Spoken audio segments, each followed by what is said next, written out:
Today, I'm going to talk about Jesus' parable of the yeast.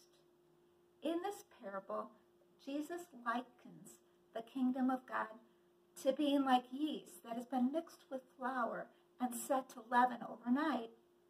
Leaven means to raise. And yeast is used in bread making in that way. Here's some bread dough. This sample of bread dough contains yeast, and this one over here does not. Can you see in the yeast sample how it's doubled in size? Because the yeast has made it grow and get bigger, whereas the one without yeast doesn't grow in size. How does yeast do that? Well, yeast is a single-cell organism that in the presence of warmth and flour can grow and produce carbon dioxide gas. And the carbon dioxide gas creates little tiny bubbles, and those bubbles get trapped in the dough and create little holes in bread. And as you can see here in the sample, see those little holes? They're created by carbon dioxide gas. It makes our bread very light and fluffy. This parable by Jesus reminds us then that yeast, here's some yeast powder, which is very small, can do powerful things. It can make yeast rise and get light and fluff, make bread light and fluffy. So we are called also to create the kingdom of God, even though we feel kind of small.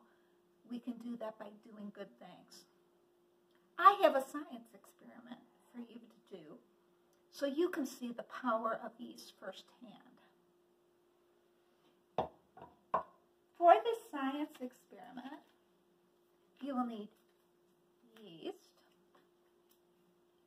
hydrogen peroxide, dish soap, a bottle, or you could just use a tall glass, a funnel, and safety goggles, just in case any splashes near your eyes. I'm going to use also a small plastic tray to protect my table surface.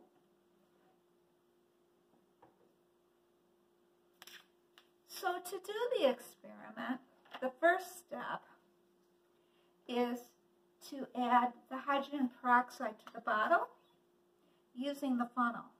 So I'm going to go ahead and pour the hydrogen peroxide into the funnel until it has a height of about 1 inch.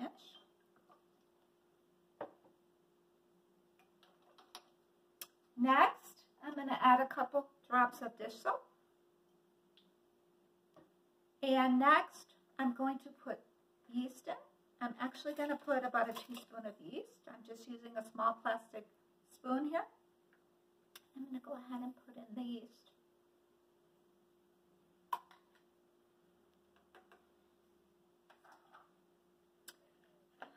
The yeast is sitting on top of the hydrogen peroxide. To get it to mix in, do a swirl, which is a gentle rotation of the bottle. Once the yeast is mixed in, you will see all this foaming action. Look at that, it's rising. What is happening here is the yeast is causing the hydrogen peroxide to break down, and it's creating oxygen gas. This reaction is a little bit different than what yeast does with rising bread. It's creating a different gas here, it's oxygen gas. And we put the dish soap in because it's allowing us to see that creation of the gas. And look at what happens when we get to the top. That foam, which the dish soap creates, has got all of this happiness coming over. And you'll also notice the bottle's getting a little bit warm from the chemical reaction. How cool is that? Yeast here is creating all this powerful foaming action.